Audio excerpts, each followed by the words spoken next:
Hey, what's happening? Before we jump into the show, I wanted to see if you had any music on a hard drive. You have a band, you have a project, and you want to self-release your own music. Well, there's an easy way to do it. You can go to distrokid.com/VIP/hyphenate and go get your music up on all the streamers. You keep 100% of your royalties, and you can get 30% off by using this code. It's a great, easy way to get your music up on the streamers and share it with your fans, your friends, your family, your mom, your dog, everybody. Everyone wants to hear it. But go to distrokid.com/VIP/hyphenate, HYPHENATE, and send me the link. I want to hear it too. Send your mom the link. Send your dog the link. They all want to hear it too.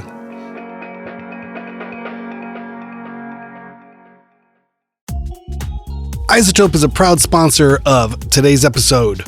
Do you know about their new RX12? This is the way to make your audio flawless, all-in-one audio restoration. RX's 50-plus tool ecosystem is everything you need to rescue, refine, and enhance every project, blending surgical control with rapid results. Fully flexible, RX12 includes a standalone audio editing application and suite of software plugins to use in digital audio workstations. For decades, RX has pushed what's possible in audio editing and restoration, bringing out magic in every scene, song, and story. Powered by pioneering machine learning tech, it's the supporting star behind countless Oscar, Grammys, Emmys, and the winner of a Technical Academy Award. Go get this for yourself. Izotope RX12. It's out. IZOTPE.com. For 60 years, Heel Sound has provided innovative, professional, quality sound for stage, studio, broadcast, and podcast. Grammy-winning artists and sound engineers worldwide trust Heel microphones for their legendary sound. To find out more about the full line of Heel microphones and products, visit heelsound.com. That's HEILSOUND.com. I'm using a Heel PR40 microphone right now.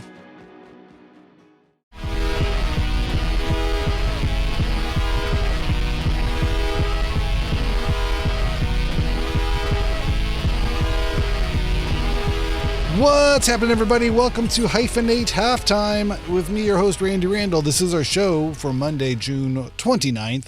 Joining me, as always, is my trusty highway patrolman who's taking over local district police department just for one night, yes. Mr. Aaron Farley.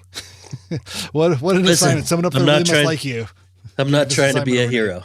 I'm not trying to be a hero. I'm just trying to do my job. Oh, my God.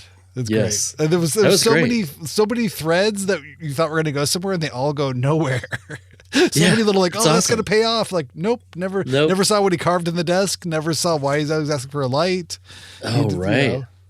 All of these little things. Are this is a world, and you're like, nope. Like, were these guys in another movie? Why was I supposed to know all these things? Right. Did he ever get a smoke? I forgot about that one. He just kept asking. He did, yeah. The lady gave him one, and then the next thing he asked was, "Got a light?" Oh, right. Like, that's right. Okay. That's right. Oh my God. Was that the payoff? And then, why do they call you Napoleon? Well, I'll tell you before you die. Right. He never. And then he's like, I had something to tell him. That's sad. I had something to tell him. I was going to tell him something. Well, let me. And then he asked him the same question. Well, I might tell you in a couple minutes. Yeah. I mean, strong showing for a second feature, and there's a lot of right with the. We're of course talking about 1976's directorial masterpiece by John Carpenter, Assault on Precinct 13. Yes, but there are some critiques that can be leveled, but we'll save that for a summer of '76 coming up at the back end of this episode. We're just cheating a little bit because we have to first talk about last week's interview with the one and only Mr. Jason Crombie. Have you ever met Jason Crombie in your travels through Australia and everything? Okay, I believe so because I used to in the share Monster Children world. You're in the Monster Children world. I used to share office with Monster Children for multiple years, for probably about 4 years. I thought you guys might know each other. I figured they'd cross paths. I didn't know because he was in New York, but definitely for a couple of the LA things. I mean, I'm sure he came out. I had to have met him. But those were some partying days, so who knows? Right. Meet a lot of people. No, but he was. It's hard to remember him. Everybody met. Yeah, and he also because we had first of all, Monster Children ended up moving there or getting an office in LA. I think partially because Jeremy and Claire met them when they were in Australia. They had gotten, I don't remember exactly what it was, but they had been invited, I believe, to speak at a panel, like for photography and a creative panel in Australia. Okay. This is Jeremy and Claire Weiss of Day 19 fame. Yes. And who I also was part of the gallery that they were part of called This Los Angeles with our friends Dan Monick at that time, Luis Farfan, and Justin Vanoy, R.I.P. Mm-hmm. And all of us were part of a gallery that was in Highland Park, which is now Kitchen Mouse. It's the Kitchen Mouse bakery counter, the one that you can go in and get things to go. And it still has the Space Invader? Space Invader up on top above the door. That was the old This Los Angeles, 5906 East 56th or Avenue 56. And so that was the time of Monster Children in the so we had photo studio. It was the XI. We had offices in the back. So our friends from East of Western had a desk there as well as us. What's that? I don't know what that is. They make websites. They build websites and things. Oh, okay. They actually might have come in after. No. They had it first. They had it because they actually found that building. Our friend Neil found that place, and then so the only way we could keep the gallery going is to have offices in the back, and then the gallery is kind of like a mullet: offices in the back, gallery up front. And, reverse mullet, reverse business in the back. Mullet. Yeah, kind of an emo haircut. Business in the back, party up front, like a Tony Hawk haircut, kind of. Yeah, there it is. Yeah, exactly. Old Tony Hawk cut. But so then Monster Children needed desk space, and so they came in and ran the LA office out of the gallery, which was awesome. And part of the reason we even got the idea for the gallery was because Jeremy and Claire met them in Australia, and they were running this magazine, but they also had this little gallery that they ran and did events and art shows and stuff. I didn't know that. So part of the impetus of us starting a gallery was them meeting the Monster Children guys at that time. So what a small world. Long story short. Yeah. Long story long. But they were but it was awesome because they also brought, because that magazine was so great. We also kind of, the gallery was a little bit of, dare I say, post skateboard art world, a lot of people who would have maybe come up through skateboarding and punk rock and all things DIY, getting a little bit older and also doing artwork, I feel like is a theme that happens when life? And it's also like skateboarding is just such a creative sport or activity, whatever you want to call it, that and it's so singular, but it also really kind of has to happen in a group for it to thrive, but there aren't really any rules. And so it really breeds this kind of like singular creative voice with and creative and competitive person to get their ideas out, but also like everybody can kind of have their own style. Like, I guess you get clowned if your style is too whack, too crazy, but it depends if you care or not, and then eventually that style becomes the new style. I think it breeds this kind of creativity that most other kind of sports don't breed, because you don't have like, yes, you can have a skate park, you can have a half pipe and those things that are made only to skate. But most skaters learn from going out on the street, finding places and having to creatively think of tricks to do down them or things that they want to do, and kind of creating a line or creating your own thing. And I think that once people start to get older and skateboarding hurts a lot more. And if you're not like a pro or making money at it or out there every day and it's just something you do for fun, then eventually that creativity ends up turning into music or turning into art. I think that those things are like, there's plenty of people, and even on this podcast, there's plenty of people who have started as skateboarders and are also now musicians and in bands, or are artists, or now run galleries, or, you know. And so I think, again, long story short, that all of us that had started that gallery space came up through that same kind of mindset of, well, we have a lot of friends, and all of our friends do some kind of creative thing. And we think we can run a space for a little while to allow those creative things to happen. And so meeting Monster Children, at the beginning, Jeremy and Claire meeting them at the beginning and having the kind of light bulb moment of like, oh, this is possible. This is great. And then actually being able to do it, and then having them in the space to, you know, I don't know if they did any events there, but they definitely helped with when we were looking for certain artists, and being able to contact them, like, oh, you guys share a space with Monster Children, stuff like that, like helped a ton when we were first starting out, kind of didn't know what we were doing.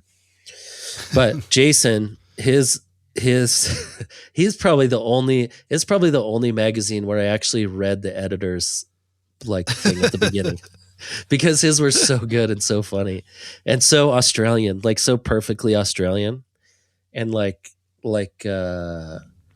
funny and biting without being mean, I think is kind of a way that I always saw his writing. Was like, you were just waiting for him to be kind of mean, and then he was never mean. He's always seemed pretty nice, you know? Seemed like a nice guy, but yeah, but he's definitely fucking with you the whole time. Definitely. And then, but also just like really smart. I think that magazine was always like, they always had that vibe to them, or still have that vibe, I guess, you know, they still like they had the really great mix of that kind of corporate, you know, working with big brands and big things to actually make a magazine run in a way where they could make money and do big events and stuff, but also never really compromising their whatever, you know, ethics and their aesthetic, that they had a really good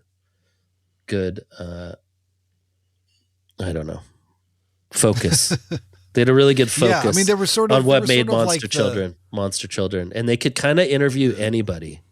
Like they were really open to being able to like I remember one time they did it. Did they do a Dave Grohl interview? There was some weird thing. It was like a Dave Grohl thing, but they couldn't get a photo of him, or there was something happened. So they just took a photo of a person in a gorilla suit, and then they just photoshopped Dave Grohl's head so it looked like he was wearing the gorilla suit. And that might have even been the cover of the magazine. You have to look that one up. But there were just a lot of funny, like, I don't know. They were good. They're good. They're good magazine. That's and funny. Super good dudes, and yeah, really fun. But yeah, Jason's great. I loved hearing all those stories. I loved hearing his story about DIY, of just doing his zine and then walking in and kind of giving the thumbs up to the woman at Vice at the front desk, and then walking around and just putting his zine on everybody's table and then walking out, like everybody's desk, and then leaving. It's so good. Yeah, right? Why not? So great. I feel like that would freak people out more now. Like, I think the internet has given everybody like rightfully so, has made everybody very paranoid about anything happening.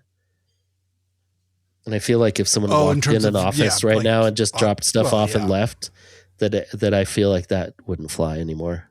Or that the kids, the young people would be like, not know how to deal with it. I found the Monster Children cover. Yeah, it's Dave Grohl, but they also did the Monster Children in the font of like Rolling Stone. And so, yeah, they that's funny. photoshopped his head on top of a guy in a gorilla suit. Yeah. Yeah. And I don't even know. I don't know how that even happened. I don't even know. I don't know if they just bought a photo of him from like a stock agency or something, but yeah, it's pretty funny. But I love those. They just didn't care. Like there was so much of them that were like, fuck it.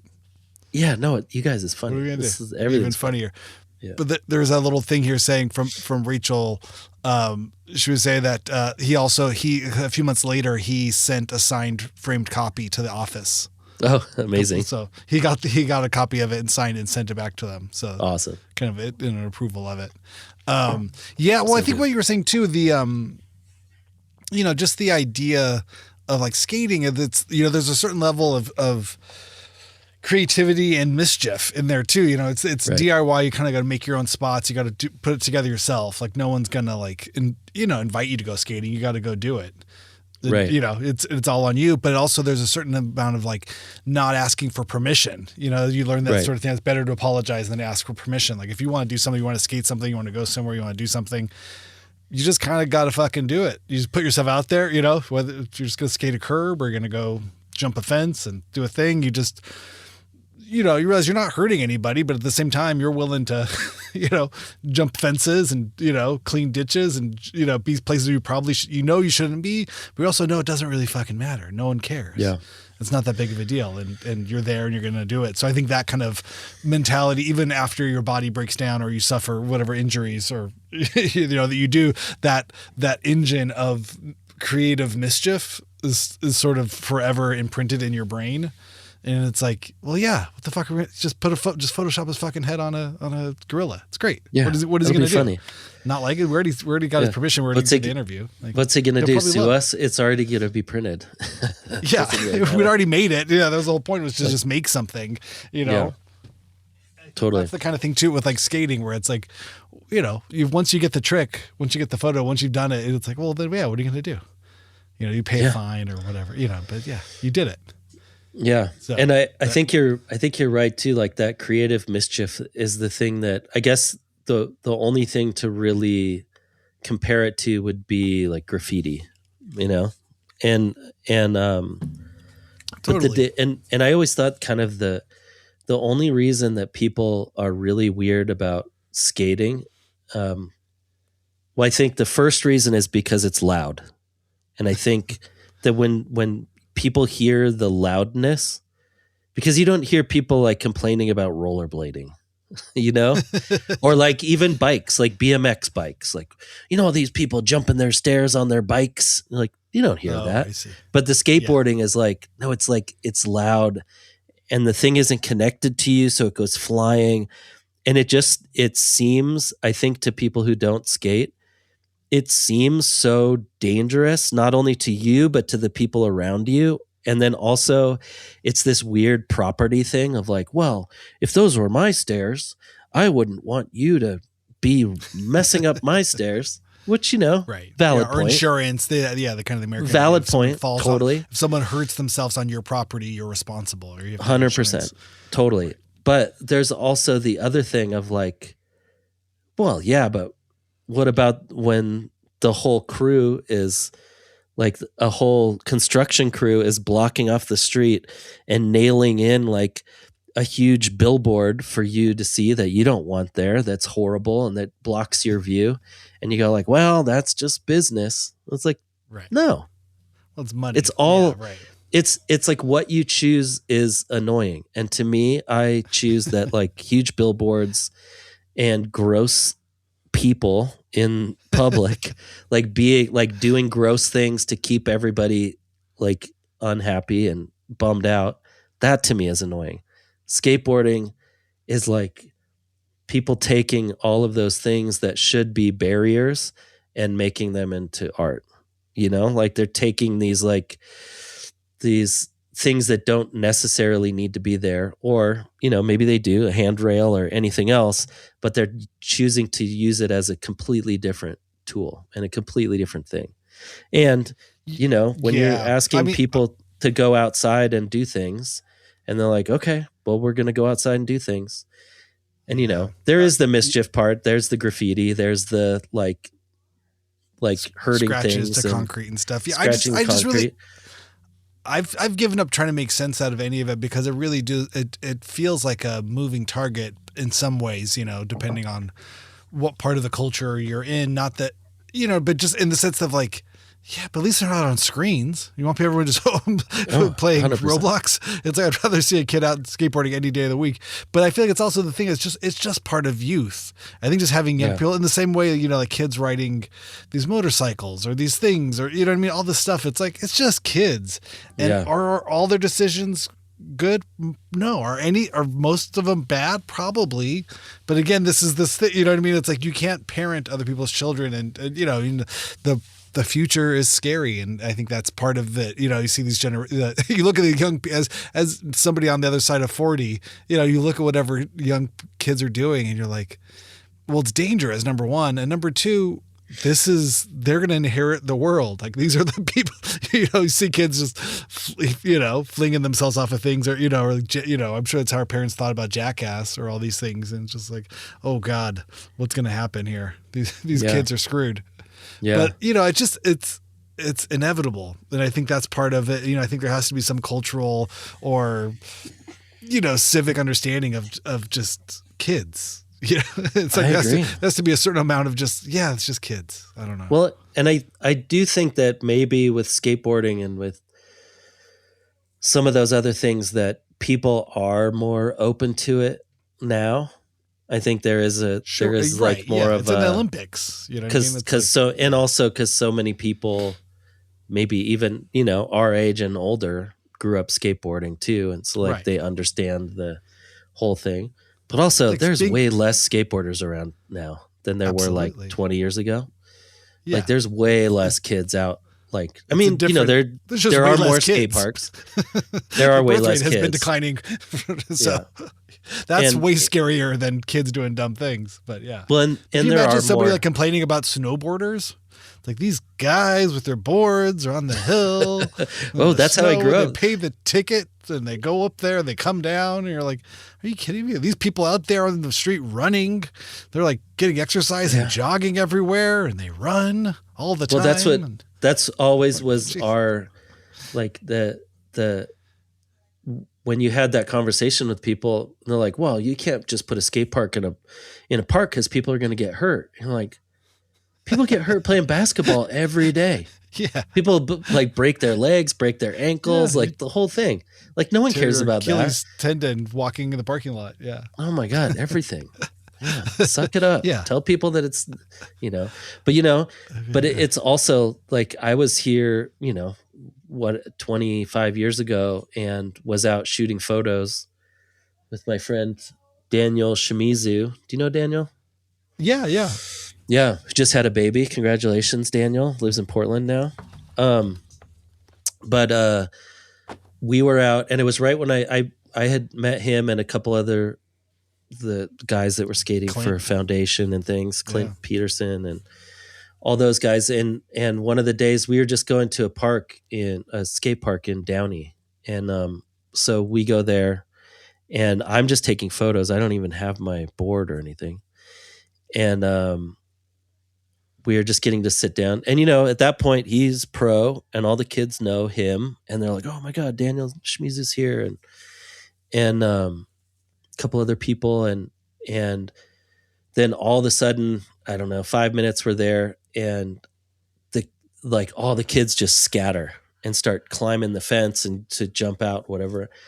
And these two cop cars pull up in the park on the grass and like skid out to so dangerous. Stop to right in front of the exit. And then another one is like skidding out on the other side, trying to block these kids from running, and everybody's running. I'm like, why are you running? We're at a skate park. Yeah. And they come in because it turns out the Downey cops, just to screw with the kids, would come in and write tickets for all the kids who were not wearing helmets and knee pads. Oh my God. Right? That's terrible. Right. Yeah. And then this is why, and again, we're sitting there. Daniel's a pro skater and I'm a photographer and an adult. And I'm 25 years old at that point, maybe 26. And maybe he's younger than me, but not that much younger. And so they come in and they're like, I'm like, what are you guys doing? I'm like, well, you're not wearing helmet and pads. I'm going to write you up. And I'm like I'm not even skating. I'm taking photos. I'm like, well, it doesn't matter. You're in the skate park. You need to be wearing pads and safety equipment. And I'm like, you have to be kidding me. And let alone like this kid is there and his mom is there, right? His mom's helping him. I'm like, she's not wearing a helmet.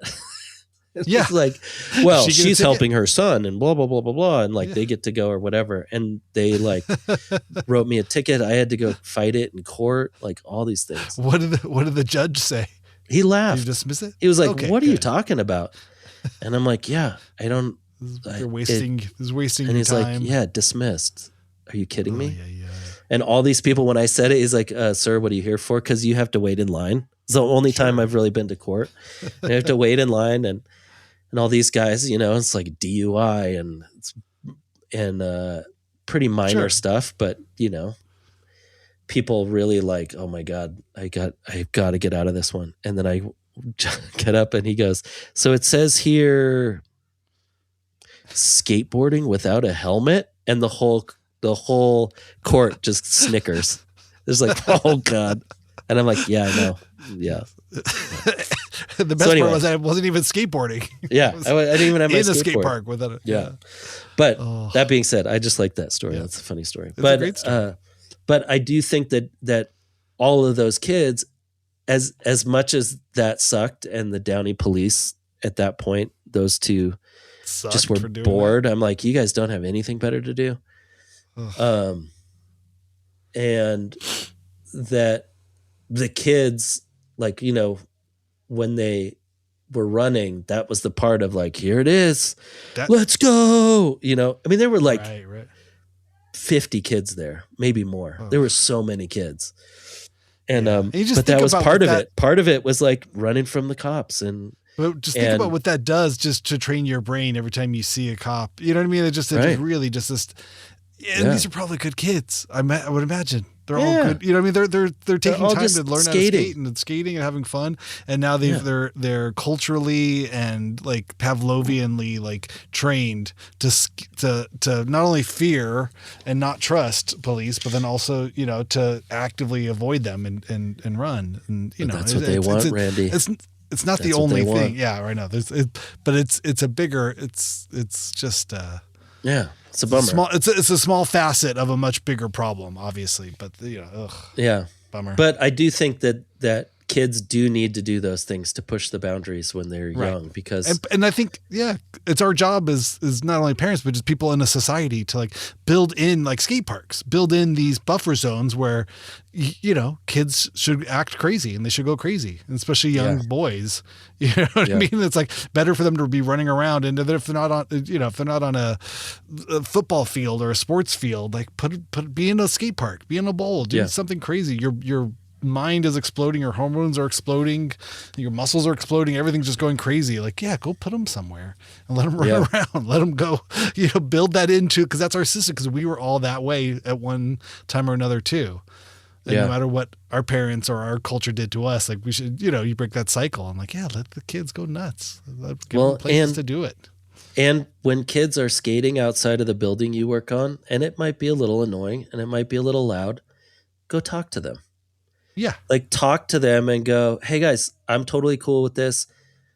Can we just figure out a time? Like, we can't do this when all of the people are coming in at lunchtime, whatever. Trust me, it might not work, but also you'll probably find out that those skater kids are probably some of the nicest kids that you'll meet.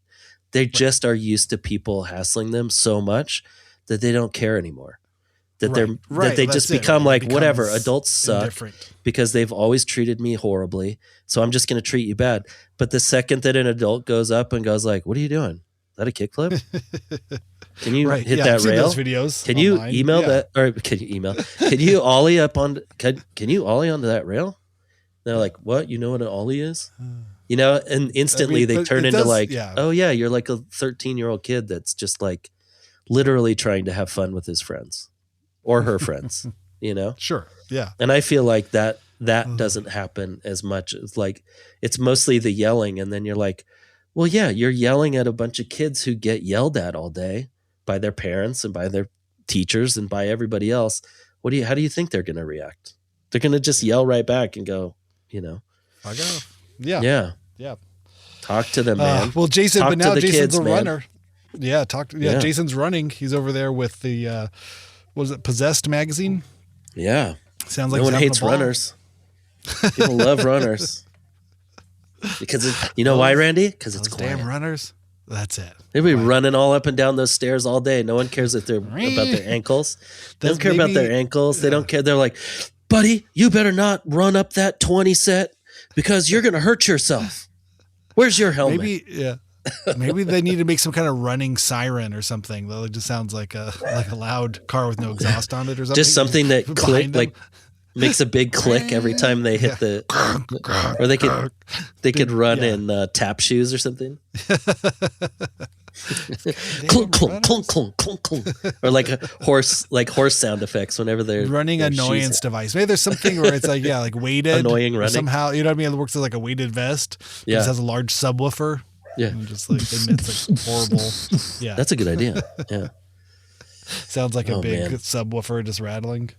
Yeah, I love that'd be fun. The running thing. That it does seem like there's a progression. You either get into the running, or like I think you talked about bikes. I know so many people who left drugs and alcohol and picked up a bike obsession that's so much more expensive than their drug and alcohol obsession, and they have like 20 bikes now. And like, what are you going to do with all these? So like, I don't know, man. This is the worst. Well, we're right in the middle of that demographic of that midlife crisis. You know what I mean? You can get into coffee. I think it used to be, craft beers was a thing. And, I've seen the list of these things, golf, podcasts. Golf. Everyone is into the podcast, category. So that's fine. That one's okay though. The pillar we fell into, and then oh my god, coffee. Yeah, coffee.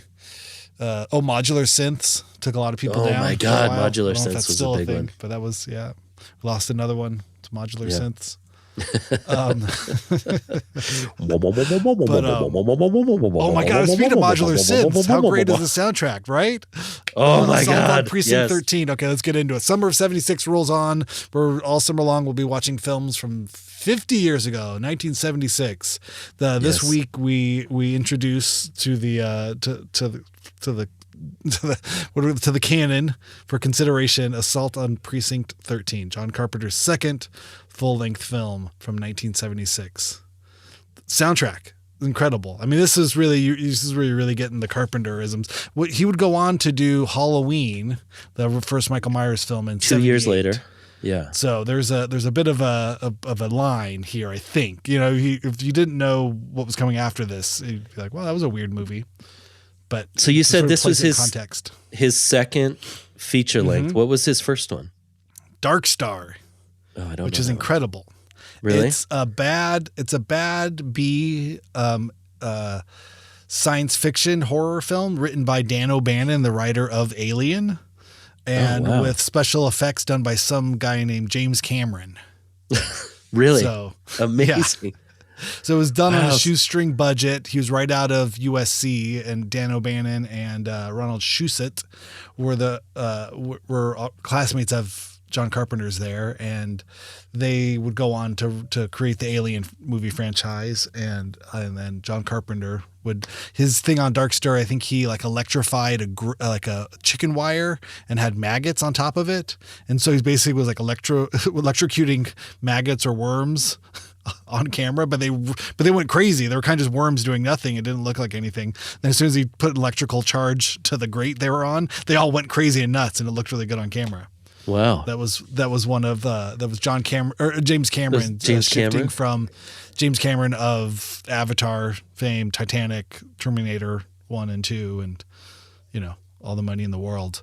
But his first job was electrocuting worms on screen for John Carpenter movie. But he was a truck driver before that. So he used to just do deliveries, like milk and juice and whatever sodas. James Cameron was? Yeah. I don't think he wasn't a cross country truck driver, but he was like a truck driver around LA. Like local. And Yeah, and he would think of ideas for movies and weird things to do, and wanted to write movies while he was a truck driver, and then history. Well, he was right.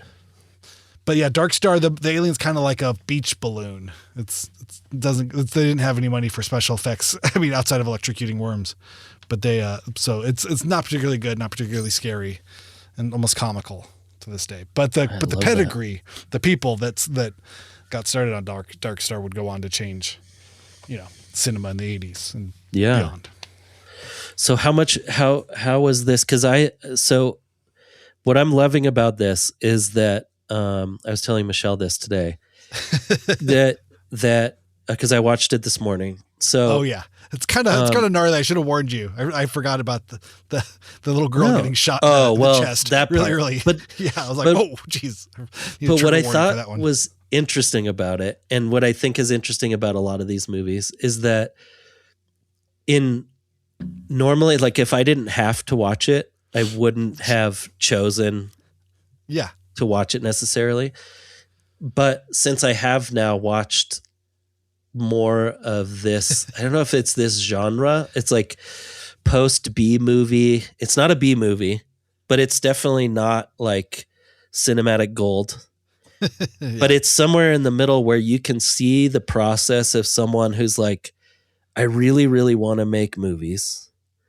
And I have the ideas, and I've seen a million movies because I have all of the like tropes. I have all the movie tropes, and I'm going to do my own version of a lot of those tropes, like the guy and the girl and the one-liners. And I'm going to try, and you can see all that, and you can see it being done well. And then you just see the skips where they're like, didn't make it. I don't know. I can't figure that part out, but you know what? We're just going to blow right by it. And then keep going. And that you can see that. And instead of thinking of like these movies as like comparing them to something else, like comparing them to like, oh, well, this could have been better, or this could have been better. And being able to just sit back and go like, no, it couldn't have been better. It was like, this is the movie that needed to be made by that person at that time with that budget, with those actors. And the best thing is that it got made, and that it absolutely. Like was finished, and that like there were a couple 20 little minutes. like, it wasn't short. A lot of these things normally they touch that like, well, I guess what was this, hour 20? So this was about 80 minutes. This is sort of just on the edge of it, but it wasn't, It was about 20 minutes too long. I feel like it could have. A shorter version could be cut, I think. But I thought it could have changed a few extra minutes of those weird gunshots, those silencer gunshots. Oh my god! Cutting back to there's another window. Oh, there's another window. Oh, we're back in the office again. Oh, we're back to the window again. It didn't quite work this time. And you can see there's some edits where they had somebody kind of like hit it with a hammer. Well, and I love it. I love it when you can tell what the budget is by the amount or by the lack of extras. Yes, right. Like you see the budget. You're like, no, there's location, one location, and no extras is a great telltale sign that this is done for not very much money. Yeah, six main characters, maybe 8. Yeah, and then three like bad guys, or four of the bad guys that don't ever say anything, except for right at the beginning. One of the guys said "Cholo," but pretty faceless. The other thing you'll see in cheap films is no extras at one location or very minimal locations, and then they do a thing called shoot the rodeo. It's like if something just happens to be happening in town, or something, there's a parade, or there's some kind of party or something that happens, and they shoot there because it was happening, and they didn't have to pay for anything, and it's like added production value for no cost occurred to the crew. There was a thing there. I don't know. Let's go shoot it. Let's see. We'll put it in the movie somehow. Just make sure no one's faces get in it. Right. Well, but yeah. Or they shoot in cars too a lot. They shoot in cars because you can move back and forth, and it's like really, it's a great location because it can move the movie along. But audio is really bad. It's really hard to get clean audio for that because you'd have to dub it over. You'd have to do a dub audio for car stuff. But Yeah, speaking of not clean audio, you can probably hear my dog barking in the back. But was going to say, the cars. Before we move off on this though, the idea of enjoying not perfectly made films, you know, there's a thing that's said, you know, and it's in film school and other things, but if you really want to learn how to make movies, don't watch good movies, watch not great movies. And because then you can see where all the seams are. You know what I mean? When you see something that's perfectly constructed and it's as tight as a Swiss watch, as to an uneducated person or an aspiring person, it's intimidating and it's not really much to see there because it's clean and it's tight and you go, wow, it's perfect. Right. Okay.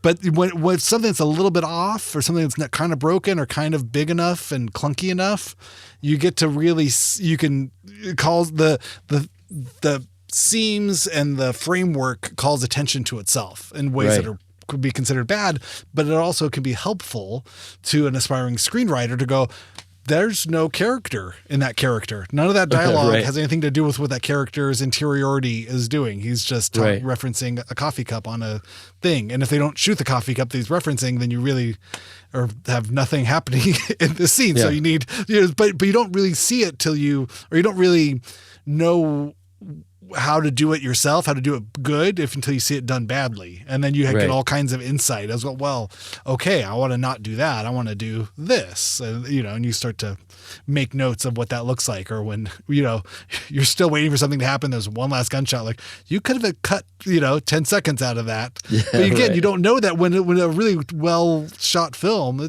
you don't know what editing is. You can't see all that stuff. You didn't see any editing. You just saw a fast-paced action scene happen and all the explosion happened and it was great. You were there. You lived it.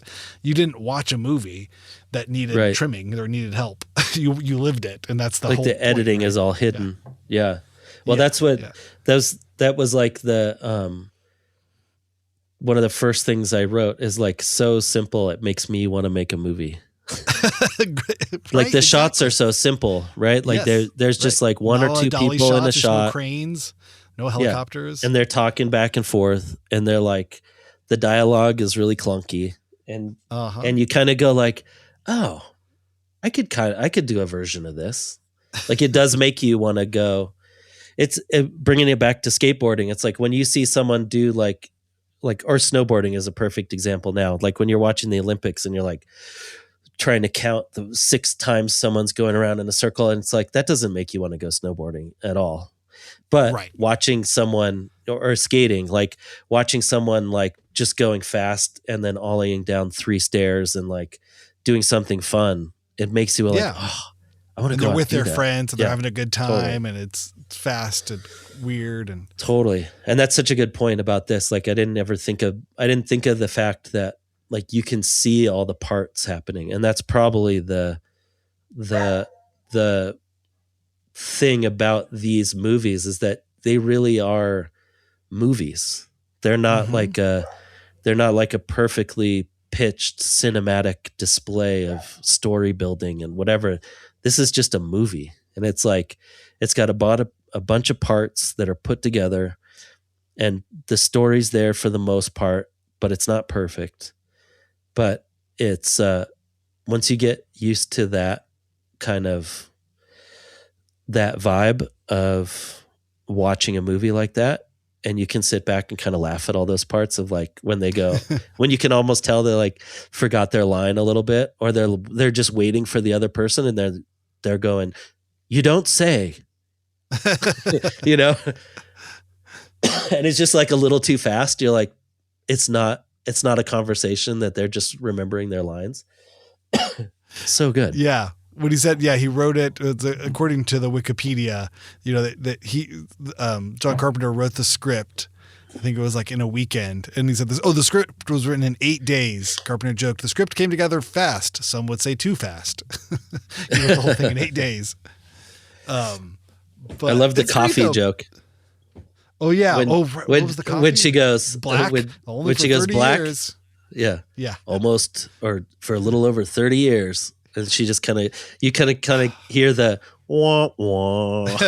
Yeah. She's not playing with them. But that's what I was going to say though, is what I thought was cool is that I think in the 70s, I mean, even into the 80s and 90s, everything, everything was so like movies were so racially divided, right? Like, oh, right. You had like certain characters, and then usually, if you had the robbers and the bank robbers or whatever, they were probably black or Mexican, and then the good guy was always the white guy, and this instantly was like, you could tell that it was done on purpose because they show the what do you call them? I keep saying bad guys, but I feel like a 4-year-old.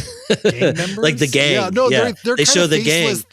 They're faceless zombies in some way. You know what I mean? They're not really characters. But there's the four of them. 10 guys dressed up with different wigs and different vests on. But you see the first 4 guys, and one guy's like a Mexican dude, one guy's a white guy, one guy's a black guy, and one guy looks like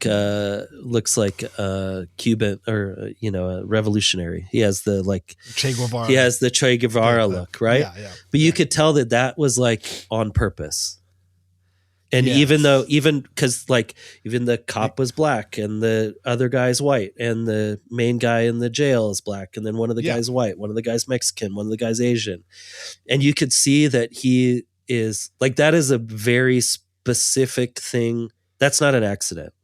And that's not even like, oh, those are just all my friends. It's like, no, because that's not how it was back then at all. Sure. Well, and so have you I ever really seen liked Night of the Living Dead, the original black and white film from the 60s, George Romero's Night of the Living Dead? The main character in that is black. And there's a big kind of like racial payoff at the end when the police come in because they were called that there was a zombie outbreak and they'd survived. This film has a lot, it references Night of the Living Dead a lot because it's one location and there's hands coming in from the side. Oh, they're coming to get us, the living dead. But the main character being black, again, was a big choice at the time. And then because at the end what happens is once the police come in, they see our main character and they shoot him.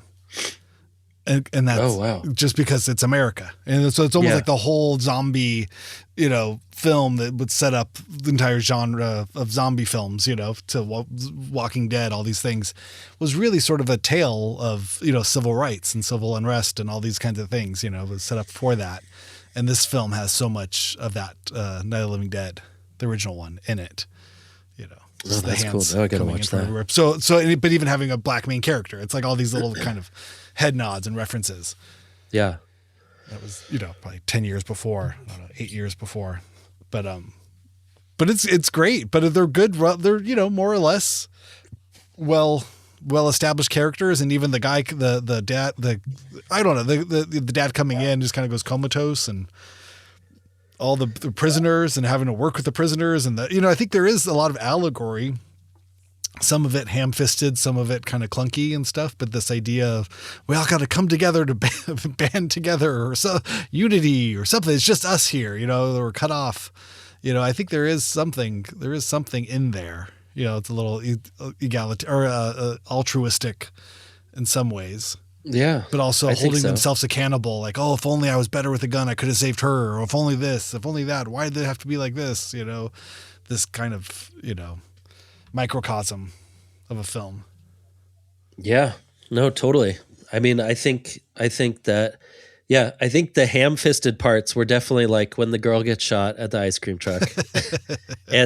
But you're right though. The gang is kind of like, I didn't even think of them really as zombies, but they really were just kind of zombies, right? And maybe that is kind of talking about kind of almost supernatural. I mean, he would go on to make Michael Myers, The Shape. He wasn't even called, what I mean? He was just this kind of boogeyman incarnate, evil incarnate. And he doesn't say anything, and he's got a mask, and he just murders. You're like, ooh. The less said about the bad guys, the more the audience sort of, has to fill in the blanks. Right. That is just, that's just evil. That's what's coming to get you. Yeah. And I mean, I guess you could put that into context of like the main character being black, and he references that he's black. So it's not just like, hey, we've just got this, he references he's from the neighborhood, and that he walked himself out of there. And there's this kind of history coming and then back he's back to get him, this lawlessness of things. Yeah. Right. And that he's back, and that even though he tried to leave, he is back.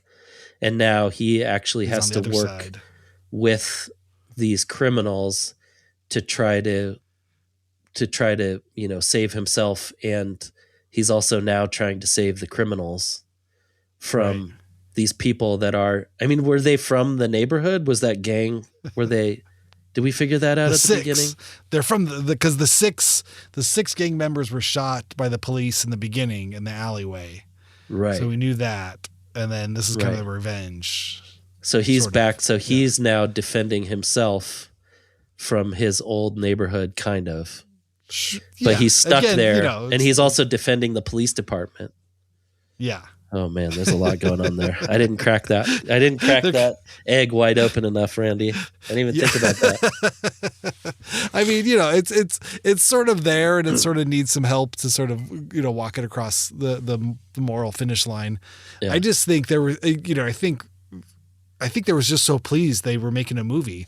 I'm looking here on the Wikipedia too. It was the first time that John Carpenter used Panavision, and used that's a full 35 millimeter anamorphic. Film. Yeah, an anamorphic aspect ratio on Metro Color film stock. 35. Yeah, he's making a real movie, shooting on real stuff. Yeah, and so there's a lot of real that. Budget. And it looked good. There was one, I don't know what your transfer looked like, but there was the one scene in the dark in the jail cells that it seemed like they couldn't get a higher res negative enough. They got great. Oh yeah. For about 10 seconds, but otherwise it was a great looking transfer. Even I saw this on VHS 20 years ago, and it didn't look this good. Yeah, I mean, I just watched it on some streaming, like on Tubi or something. So, but felt like it looked pretty good. I did watch it in the morning, so I feel like watching it in a dark, if the room was a little more dark, you could have seen the dark sections a little bit more. Like when they're driving at night, I thought the cars were amazing.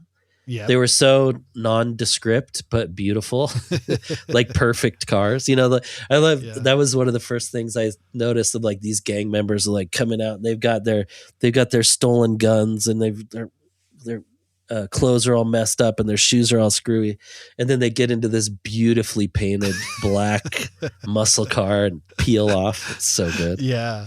Well, there's so much to it too. I mean, touches on a little bit about what I've loved about watching the Rockford Files, the last year, watching all those, because it's right around the same time. I think it goes from 75 or 74 to 78, 79, somewhere in there. So it's just seeing LA, just seeing it looks beautiful. And then there are phone booths everywhere. There's no cell phones, it's CB radios and payphones, and just the cars and the clothes. It all looks, it just looks so cool. It's of a time that just doesn't exist anymore. And even the idea of a B movie, kind of an unknown director, his second film, being able to shoot on Panavision on 35 millimeter film. Yeah, it's just going to look great. Even Rockford shot on film. Everything was shot on film because there was all you could. You didn't have options really. Yeah, consumer video cassette stuff didn't come in really. Till later. It wasn't good enough quality. Yeah. So there's a whole generation of bad movies that are just real bad clunkers. What is it? You can find them on Vinegar Syndrome or with New Moon. There's all these really bad 80s, 70s, 80s, 90s movies, but they look fucking great. They're shot on film with real lenses and real lights and by real DPs. Even if the story's terrible and the director's terrible and the actors are terrible, just the way, you're just looking at still beautifully lit, well shot things. It's really it's hard to put into place until you try to watch whatever Netflix has or Amazon has made in the last 5 years, and you're just like, why does this feel bad? I feel bad after watching this. It just doesn't look good. Right. It's flat. It's all green screen or they're even big budget things. It's all CG. There's a bunch of goop friends bouncing around everywhere in weird environments, and everyone's looking at tennis balls. I can't connect. There's something not connecting here. I don't know what it is. And then you just see some shitty movie from the 80s, Michael Dudikoff, his Ninja 4. And you're like, I don't know. It looks great. Yeah. Man, Steven Seagal, he's an asshole, but wow, this looks beautiful. There he is. It's those larger aspect ratios on the the depth of field, and know how to light a scene, and it's not. And they use shot digitally into volume. Well, and now too, a lot of times they use flat lighting, like they use the LED panels and stuff, and it's just flat lighting, and instead of using the old school Fresnel lighting. that's like coming from one small source and then spreading out. Now they use this big, huge source and like try to get it smaller, but it's big and flat. It doesn't fall off. It just doesn't fall off as quickly as the old lighting does. But yeah, so I mean, that's just nothing else. There's a lot to be appreciative of. I think it's cool, and obviously John Carpenter's music. I think there's a big standout sort of moment there. Well, that's what I was going to ask, and things, and even that about. Yeah, he's got the cool drum machine that has accents you can put on certain hits, and that would go on to be, the soundtrack of horror films. Obviously, 2 years later, Halloween, he does the music for that. Yeah, Michael Myers score, but even like Friday the 13th would be influeed by this, like kill, cha cha cha. All these kind of like, propulsive, tremoloed, staccato-y kind of sounds. So was he the only guy, like, is he known as the person that kind of started that in movies, like that sound vibe with the synths, or were there other effects? People kind of doing this at the same time? Jojo Moroder, there's Italian. I was going to ask you, and then Goblin was another kind of thing. Goblin would score. They were a German group, I believe, and they used synths and these kinds of things, and they would score a lot of Italian giallo films, mainly from Dario Argento. That's what I was going to ask if you'd seen any of these giallos. No. There's something akin to what Carpenter's doing. They're more fantastical, but the soundtracks are fucking great. There's a whole world of Goblin. If you look up the band Goblin, it's awesome. But it's a little bit more. His Carpenter's is more minimal. It's just him with some synths and things. So, but there's full band things. But Suspiria is really fun. Or what's the one? Deep Red.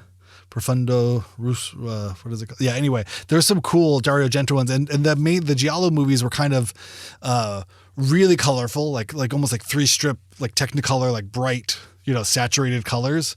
And there was always a killer with like a black glove, and like the hand would just kind of enter frame with the knife, and like, and then the screens would turn different colors. They'd use filters. Oops, I'm hitting my mic. They would use filters and big color washes and panels and things, and it became almost like expressionistic and kind of this sort of like real strange artistic thing. And you just see like ketchup being sprayed places and things, and things, and big 70s, modular synths going crazy. And it cuts to the next scene, and they're like, oh. And it's always badly dubbed, because everything all Italian productions are dubbed, even if it's in Italian. It always is. They just dubbed everything. They never record sound in those Italian movies. It's too much to think about. All the actors would be from different countries, and they would all just be speaking their own languages. They all had scripts in their own language, so nobody in the scene knew what the other one was saying. They'd all just say it because they were just going to dub it over anyway. Like, so there'd be a big killing thing in this, kind of abstract color palette, and then you cut to the girl like, "So we going to get coffee now? It'd be great." "Why, yes, I would love to drink coffee with you. Let's go right now." "Okay." And then doesn't matter. Kind of fun. I don't know. I should just do giallo audio theater, radio theater plays. We should just reenact all of these great. Just redo them. Just have it on. Films. Do reaction videos where you do all the sound. Trust me, it'll be huge. There we go. I feel like there's a great one of like. Oh, sorry. No, go for it.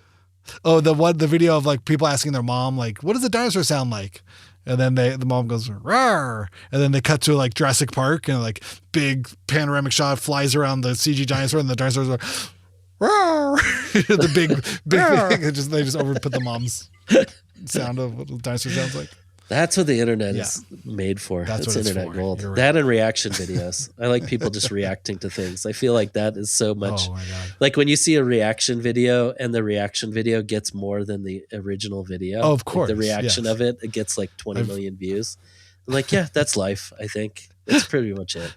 There we go. I've hit a few algorithms where I get the videos before they get the reactions, and I'm waiting to see the reaction happen. I'm like, oh no, this is the original. I've like made it so deep into the circles of hell here or whatever of bad social media that I'm seeing it first, and then you just go straight to the comment section. And then it's just like, oh my God, this is crazy. You just see that's taken on a virality, but it hasn't been reposted or respoofed or recontextualized with someone else's video yet. But there's these two guys who have a assisted living home here in Los Angeles. Yeah. That looks like a Saturday Night Live skit already. They're two kind of like effeminate Latino men. One has a lot of like bad plastic surgery with like almost like weird wig hair. And you're like, are they doing this on purpose? Is this a skit? I think I know who you're talking about. Oh, I'll send it to you. I've seen this. But I've gotten to a couple now, and I'm like, ooh, this is fun. If I was that kind of person, this would be the stuff I would do. But, it's like a circus out there, Randy. That's crazy. It's fun. Yeah. It's a fun place. Thank you for surfing the web with us today. Yes. Podcast web? What podcasts are web related? I think we're part of the web. Somewhere. We're worldwide. Worldwide web. I've officially, I will say before we end our World Wide Web discussion and end this episode, I have experienced in this last week the threshold of being too old for technology. I always wondered when it would happen, when I was just when I'm just done with it and the kids have it all figured out and I don't know anything. Because I'm still, it's like I'm young enough to help my mom with her technology and old enough to help the kids with their technology stuff. But at some point, but time keeps ticking. I mean, I'm going further down. Eventually, the technology will outage all of us. Yeah. But the TV, we had 4 remotes. We'd have all the remotes that come with the thing, and none of them were working. We did the batteries, do the shake, you do the thing, and I'm handing it to the kids, and they can get it to work, and they give it back to me. And I'm like, it doesn't work. This fucking thing doesn't work. Like, you push the button, it doesn't go somewhere. I'm like, no, Dad, you got to like hold it like this and do it like that. I'm like, oh, fuck, I'm just buying a new remote. And then it came and it worked great, and I just threw all the other remotes away. But I feel like there's just been a few moments of that of like, if it's I can't, they hand me the phone or hand me the iPad. It's like, I can't see anything. I need my glasses. Yeah. Don't hand me this stuff. I can't help you with it. I don't know. Yeah. Or I'm just like, I give it back to him like, you know how to do it. Come on, don't make me do this. I don't know. I don't know what this is. I'm officially past that age of. But then they don't know how to send something. Giving to the a printer. Fuck. Giving a shit. Have you got? Right. Oh, sure. No, I've done this where they're showing me something. Anything. They're showing me something on TikTok, and they're like, "Dad, look at this," and then they scroll away before it's done. And I'm like, "Wait. No, the good part happened. Wait, but there's a whole nother. No. Hold on. There's another. You ignored the last part. So if you take this one, hold on, and then I'm gonna scroll, and then you look at that one. Okay, then you're good. I'm like, what is happening? What's going on? We can't do anything. And then so they're like going through the apps, and my son plays like FIFA soccer with his buddies, and they're like trying to get points, and they got to play all these games, and he's just going through, he's trading players. He's got this guy's got a 92 right now, and so I'm going to trade him, and I'm going to put him in. And I'm like, what? I thought we were just playing like a soccer game. This is, and then, and then today, how do I print? I'm like, what do you mean? You push the printer. Where's the printer? Huh? Like, what do you mean? Where's the printer? How do you print? Like, file print. There's a picture of a printer right there. Our printer's not on there. Oh, well, you have to load the driver printer software. What are you talking about? Oh, well, you go and you upload. I'm like, oh my God, you guys only have like they don't Google. Need to print, really. Yeah. No, I know, but they only have Google Docs, kind of. So they don't ever do anything on the computer. Everything's online. And then I'm like, well, it's on the desktop. I'm like, oh, can you explain folders again to me? I'm like, oh my God, you're 18. Oh, I see what you're saying. Or you're 17. Even the interior. They shouldn't even know like of the thing. It's just all on the cloud. Like not that she doesn't know. In the cloud. Everything is like on your Google folders, and you just log into your Google account, and it's in there, and from school and everything. Yeah. But they don't know the actual like the difference between like what's on your computer, what's not on your computer, what software is, digital media. No idea. Right. Like, how do you get software? How do you get an app on your computer? Like, well, you have to download these drivers. I'm like, trust me, I'm still confused on why you have to download a stupid driver for every printer you put on. Yeah. Anyway, but yes, I feel the same way. But I'm watching them going. But then my 6th and 7th and 8th graders at school can barely use a computer. So it's very weird. Maybe we're not so bad yet. It's very like, aren't you guys on computers all day? We're in a transitionary time. No, just my phone. I'm just on my phone. Right. Maybe it's just bypassed all of it. They have no idea how to use like the computers or like keyboards. Even though they're on them all day. Like a a physical keyboard. It's just the screen keyboards. Yeah. Or just talk into it. Just press the microphone. They never had to learn how it, like, I feel like we're old enough to where we saw a computer go from like really crappy thing that you had to like type in things for the computer to do when we were really little. Oh yeah. To then have folders and to have CDOS, have all these things. So we've seen the progression to where you can kind of go like, okay, I understand there's certain things on a hard drive, and then there's certain things now that are on the internet only. And it's still confusing how some of that stuff gets on my phone, and I don't know why, how and why, but it's there. Yeah. But then you kind of have a sense of that. They have no sense of how a computer works, like the hard drive and the memory the folders and there's like none of that because they don't have desktops on their Chromebooks. Chromebook doesn't have a desktop that stays. Oh, it goes away. Oh, so it goes away, so everybody can use it. Oh, I see what you're saying. Right. Yeah. You lives log in the cloud. It lives in the data center. That's cool. Everything's in a data center. That's cool. We haven't talked about conspiracies in a while. I feel like we're missing some good ones. I think I got bummed out. I think I was having a hard time with some of them. I was definitely just like, I really can't question my own reality on a daily basis. I'm barely hanging on to the reality I have, let alone trying to consider other realities. I'm like, this one is enough for me. I don't have the luxury of brain space to consider other realities. I'm just really hanging on to this one. It's hard. One interview, one movie. My fingernails. Yeah, that's all I can take. I like it. Yeah. It's much more structured. It doesn't get as dark. It's good. Well, we'll see. There's still plenty of time. Still plenty of time left. Oh, wait till we get to 77. Right. Oh my God! I can't even think about next week. We're talking about Trump's reflecting pool. Jesus! Yeah, what the comic book villain? Yeah, that painted it green. Okay, what are we watching next week? Next week. The only one I'm remembering that was on that list. Was Carrie. Right. We keep kicking Carrie down the road, and then Logan's Run. I think that's kind of where we're looking at. Oh yeah. Should we do Logan's Run next? Should we do Logan's Run and then end it with we'll end with Carrie? Oh no, we still have a whole. Do we still have a whole summer worth of 76? We kind of I mean, we could go for another month if we want them. Yeah. What do we have? Okay, so we have done Taxi Driver, Rocky, Network, Marathon Man, Assault on Precinct 13. Yeah. Left for us is Stephen King, Brian De Palma's teen horror classic Carrie, Walter Matthau and the Bad News Bears. I have a soft spot in my heart for that one. I love that movie. David Bowie's The Man Who Fell to Earth. All the President's Men, another Dustin Hoffman, but this time he's joined by his good buddy Robert Redford, where they're uncovering the deep government conspiracies of the White House trying to tape without their consent, illegally taping the Democratic National Convention Party's hotel room. Can you imagine someone in government being so criminal?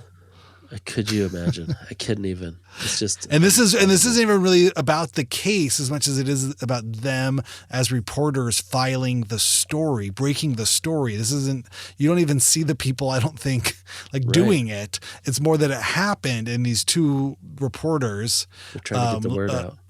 That they got the story, and how are they going to write the story, and what are the ethics of writing the story and publishing something about the president. And so, it may be out of date, or it might be out of our context, or it might be, a good laugh. I like that. I was like, oh, the simpler times. Right. Yeah. And then we also got we got The Omen. The Omen, is about the reincarnation of Satan. Yeah. Which we're also going through right now, maybe. Could be. Logan's Run. I feel like I want to watch Logan's Run at some point this summer. I don't know if it has to be next week. But then, and then there's others that are here. We got a couple Clint Eastwood's, The Enforcer, the third or fourth Dirty Harry film. I also have The Outlaw Josie Wales, another kind of revisionist, violent Western. And then, depending where you want to go. Let's do Logan's Run. Logan's Run. I think it'll be fun. That sounds good. There we go. Yeah.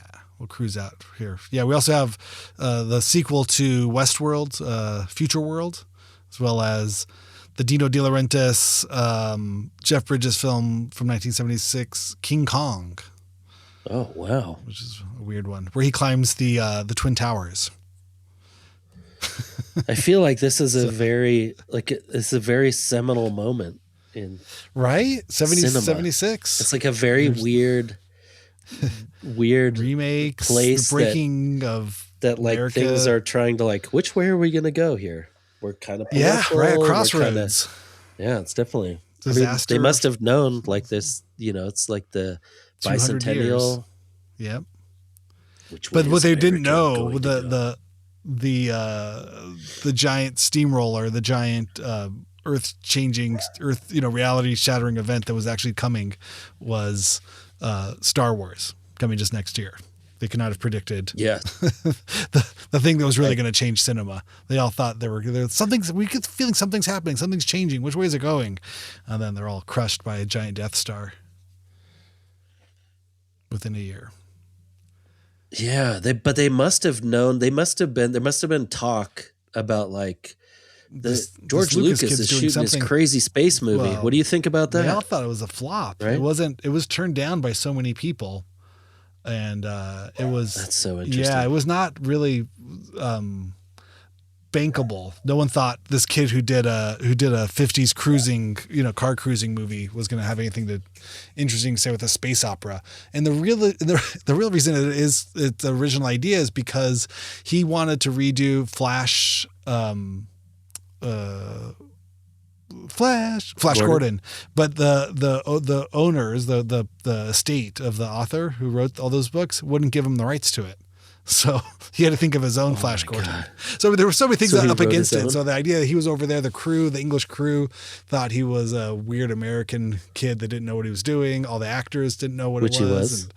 And it was not. And then he even shot it all and came back home and showed all of his buddies. There was a big famous screening of footage before the music and before all the special effects were done.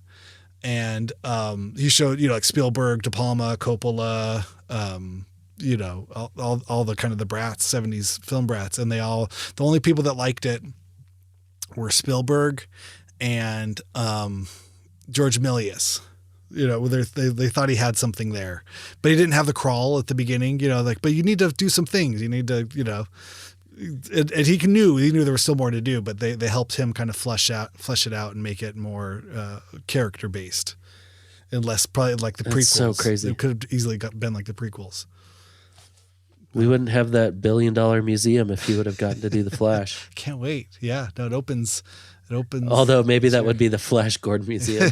It could be. Well, I'm sure there's a lot of Flash Gordon Museum. I bet there's a lot of Flash Gordon in the museum because he, at that time, even when he was he went to New York to try to buy or try to get permission to make a Flash Gordon. He was buying original comic book art. He was going to the offices of Marvel and to private collectors and buying original comic book art. And that's a big part of what's on display from his collection. Mad Magazine cover art, Mad Magazine art is part of his collection. I think a few Norman Rockwells as well. But he has, he's been a big comic book art collector. And I think he may even have, Buzz, or I call him Buzz Lightyear, Flash Gordon artwork, from some of the like paperback novels and things, the cover arts and it's interesting. I'm really curious to see, obviously, the Star Wars stuff there, but all of the, because they call it the George Lucas Museum of Narrative Art. So it's the idea of really storytelling through visual mediums. And, kind of like this podcast. It's a sort of loose idea for, it's a loose idea. It's a hyphenate. We talk to people who do more than one thing. It kind of means everything. Narrative art, it's like art that tells stories. You mean like art? Yeah. But stories and art. I'm like, sure. Is that kind of everything? Yeah. I just tell people we're like the Star Wars of podcasts. Yes, that's the new sticker we need to make. Maybe we can make t-shirts. It's kind of like that. Hyphenate. Yeah, Hyphenate. The Star Wars of podcast. So it's a Star Wars podcast? No. It's like, but it's like the Star Wars of podcast. Yeah. In what way? In every way. You just got to listen to it. But maybe the Star Wars part can be really large and the Hyphenate and the podcast part can be really small. So just be sure they look like it says Star Wars. Star Wars sticker. Yeah, it just says Star Wars and then really small. Like Hyphenate. The Star Wars of podcast. Randy Randall's Star Wars. Hyphenate. Yeah. Speaking of Flash Gordon, one of the best with Queen. Queen that did the great. Flash soundtrack is amazing. Flash. In all of the universe. Dun, dun, dun. I used to play that for the kids on the way to school when they were really little. Oh my God, they got really into it. They're like, play the Flash. Oh, that's so funny. Yeah, so good. Yeah, 1980. Very much in the pocket, in the wake of Star Wars. Wow, did like probably the person who owned Flash Gordon when Star Wars came out, they're like, wait, how much did he try to buy this for? Like, are you kidding me? All right, we need to do a Flash Gordon movie now. Yeah. Find someone. Get on this. That didn't work out. Oh my God, yeah. So funny. Yeah. I don't know if I've ever seen the whole film. I've only seen parts of it. That might be fun for 1980. Yeah, me too. I just remember the TV show. Wasn't that the one that had beady beady beady beady? No. Lost in Space. Wasn't that? Danger, Will Robinson. That one? Robbie the Robot was Lost in Space. Oh, maybe. No, I think. Hold on. Was there Flash Gordon? Beady beady beady robot? I don't know. Is that the Lost in Space robot? Beady beady beady beady. Hey, Flash. Beady, that's beady, what comes to mind. I don't know. I could be wrong. Maybe we got to watch it. Maybe I haven't seen it. Maybe that's why. I don't know. I guess so. That was the TV show, though. Let me see. Flash Gordon TV show? Wasn't there a Flash Gordon TV show? There was Battlestar Galactica. When we were kids? Oh, that's what I'm thinking of. With Dirk Bennett. I hate Flash Gordon. Dirk Bennett, yes. the face man from A-Team. Was on the original Battlestar Galactica. Did you go to Universal Studios in the 80s? There was the whole ender of the back lot tour was you get sucked in by Cylons onto their spaceship. And there's like little mannequins of Cylons and lasers and smoke machines you have to go through. Oh, wow. No. The first time I went to any place in like Universal or anything else was when Lila was like 2 years old. So I was like 33. Awesome.